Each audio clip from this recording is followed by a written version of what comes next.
Assalamualaikum Sifu. Waalaikumsalam warahmatullahi wabarakatuh. Ya, Nah, ini kan kita kan mau nanya nih, belakangan ini kita tuh banyak pasien yang kena stroke. ya, Nah, kebanyakan pasien yang kita terapi itu stroke-nya sebelah kanan. oh iya iya Nah, ya, jadi ketika orang tersebut terkena stroke, kakinya tuh agak lumpuh atau lemes gitu, terus tangannya tuh kayak kaku gini. aku ya ya. Nah, kita udah ngambil tindakan akupuntur di kepala, di kaki, dan di tangan. Kita udah Mm-mm. lakukan terapi tersebut. Cuman yang progresnya sih alhamdulillah baik itu kan. Udah ada perkembangan ketika akupuntur tuh ada progres walaupun 10%, 5%, alhamdulillah ada perkembangan. Terus yang jadi pertanyaan itu kita itu masih mendalami yang namanya tangan agak kaku itu. Ya ya. Jadi ketika orang stroke tekannya kaku begini kan. Mm-mm. Nah, titik yang bagus tuh yang mana sih? Yang sekiranya tuh akurat untuk tangan supaya dia tuh ketika di akupuntur lemas tapi setelah itu dia kaku lagi. Iya iya ya.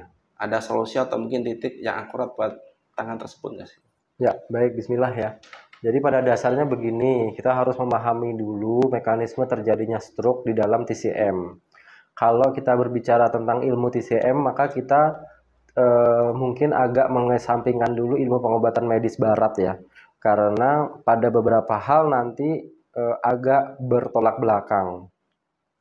Jadi termasuk teman-teman yang ada di rumah ini harus memahami bahwa proses terjadinya stroke menurut keilmuan TCM itu panjang. Kalau kita melihat literatur-literatur yang udah ada di kitab-kitab pengobatan TCM kuno, 5.000 tahun yang lalu itu stroke itu sudah ada Pak Jumadi. Jadi sudah ada penyakit yang namanya stroke, kemudian sudah terjadi pada orang-orang zaman dulu. Sehingga para tabib dan raja ketika itu mereka itu berpikir apa sih penyebabnya stroke ini. Karena belum ada literatur yang jelas berkaitan dengan stroke, maka mereka itu menganggap stroke ini disebabkan oleh serangan angin. Makanya di dalam pengobatan TCM, stroke itu disebut dengan Chongfeng. Chongfeng itu angin dalam. Jadi penyakit yang disebabkan oleh serangan angin tetapi angin di dalam. Kenapa disebut sebagai serangan angin? Karena memiliki karakteristik terjadi kekakuan. Itu. Jadi penyakit apapun di dalam ilmu pengobatan tradisional TCM ya yang mengakibatkan terjadinya kekakuan nanti kita anggap sebagai serangan angin. Contoh stroke di mana tangannya kaku, kakinya kaku atau tangannya terlalu lemes, kakinya terlalu lemas, kemudian lidah miring ke kanan atau ke kiri, kemudian wajah juga terkadang mengalami bel palsi. Itu penyebabnya adalah serangan angin. Jadi pada dasarnya anginnya dulu yang harus dibuang. Itu. Jadi ketika angin itu menyumbat meridian, dia akan mengakibatkan terjadinya kekakuan pada tubuh.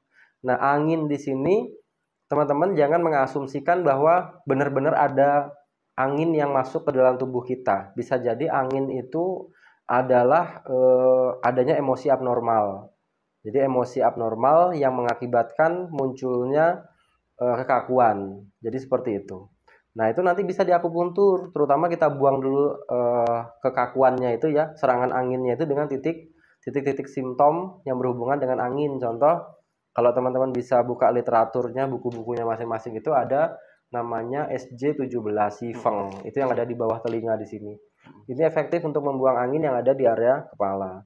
Kemudian ada GB20 Feng Qi yang ada di belakang telinga di area occipital. Lalu ada lagi BL12 Fengmen ya. Fengmen itu yang ada di bahu belakang, yang ada di punggung, ada titik akupunkturnya yang kita sebut dengan Fengmen. Kemudian untuk kekakuan yang ada di tangan, ada titik extra point namanya Pasye. Pasye itu kita nanti akupunkturnya kita lakukan pada sela-sela jari.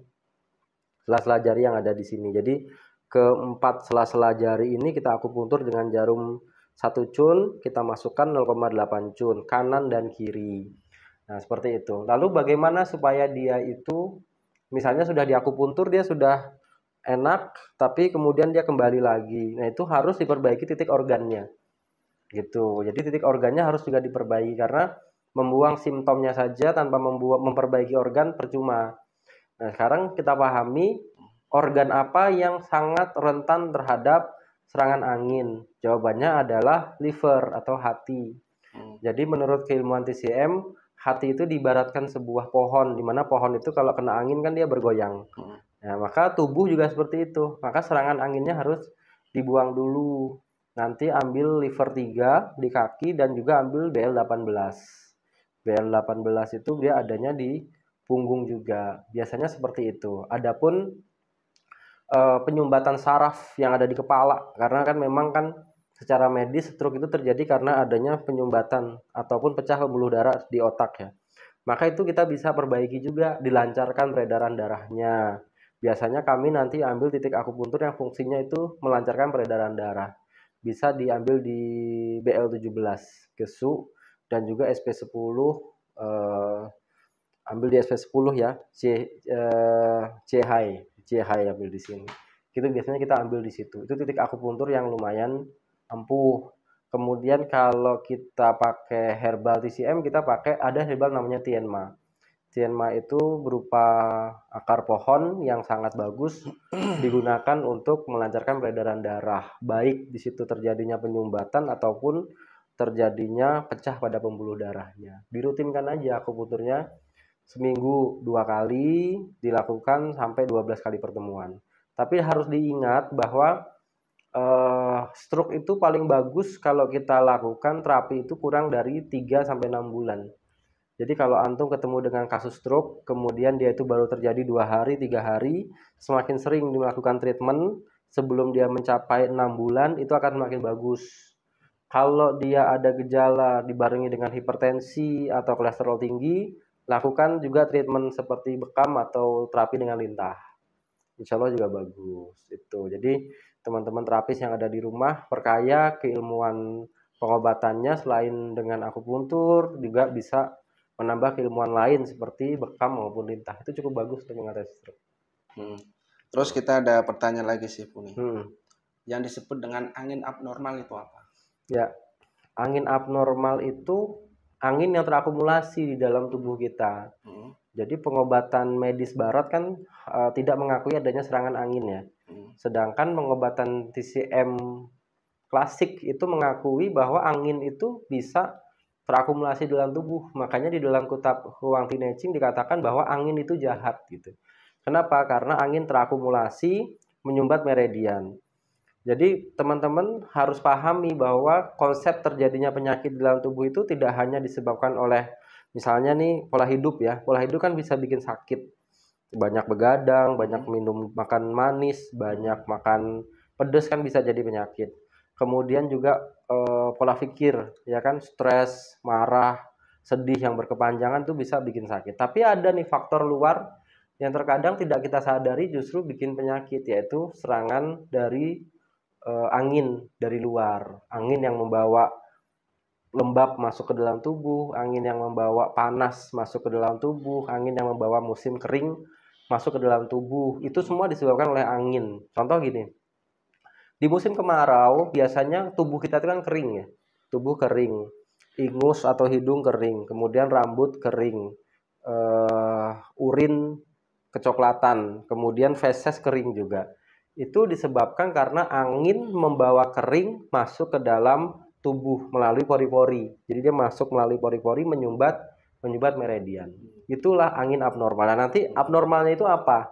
Abnormalnya itu apakah anginnya itu hanya angin saja, atau angin bersama dengan dingin, angin bersama dengan lembab, atau angin bersama dengan panas, atau angin bersama kering, atau angin panas yang terakumulasi sehingga akhirnya menjadi api di dalam tubuh. Makanya nanti ada gejala-gejala mimisan, gusi berdarah, kemudian hematom. Itu ketika ketika panas sudah terakumulasi sehingga pembuluh darah pecah.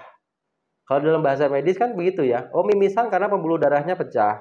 Kemudian gusi berdarah karena pembuluh darahnya pecah. Biasanya penyebabnya apa? Demam yang terlalu tinggi kan gitu. Di dalam ilmu TCM juga. Jadi panas yang terakumulasi berubah menjadi api. Api itu akan memunculkan materi yang keluar dari dalam tubuh. Jadi ada bisul, ada nanah, ada mimisan gitu. Atau kalau dia menyerang jantung, orang bisa jadi depresi atau jadi skizofrenia, lebih parah lagi, itu berbahaya gitu. Berarti kalau untuk tindakan akupuntur untuk terapi stroke itu sebaiknya berapa bulan sekali atau mungkin seminggu sekali atau 2 minggu sekali? Kalau baru saja terjadi, sedangkan si penderita atau pasien itu pengen cepat progresnya, itu 3 hari sekali paling bagus, paling lambat 2 minggu sekali, tapi jadinya lambat itu nanti, seminggu sekali bagus sekali. Jadi paling ideal ya, ideal seminggu sekali, kemudian jaga pola makan, istirahat gitu. Berarti kalau misalkan orang tersebut terkena stroke baru sekitar 2 minggu atau 3 minggu kita langsung progres yang lebih cepat. Ya, Begitu juga ketika orang tersebut setahun atau 2 tahun itu akan lama. akan lebih lama lagi karena pembuluh darahnya kan sudah terlanjur kaku, mengeras.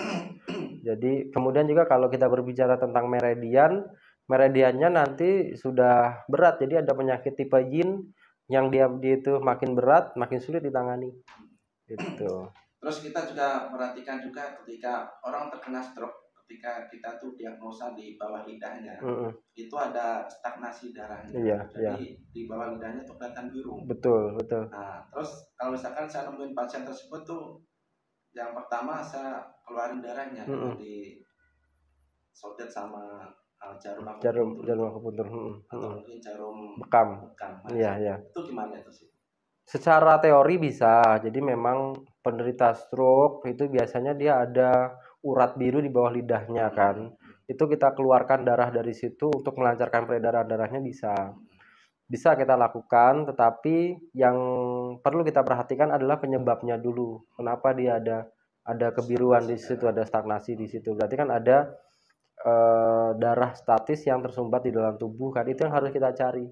Makanya tadi ambil BL17, gesuk sama SP10 CHI untuk melancarkan peredaran darahnya. BL17 ya? Iya, BL17 gitu. Udah gitu aja sih Bu. Oke. Terima kasih. Semoga ilmunya bermanfaat untuk teman-teman. Soalnya belakangan itu saya tuh dapat pasien yang stroke terus ya. Iya. Memang gitu ya. Jadi kadang-kadang tuh kalau kita dapat ujian kasus itu aja. Pernah juga kita dapat pasien 2 minggu tuh saraf kejepit semua. Sering kayak gitu. Gitu ya. Oke teman-teman ya. Terima kasih, Oke, barakallahu fikum. Amin. Assalamualaikum warahmatullahi wabarakatuh. Assalamualaikum warahmatullahi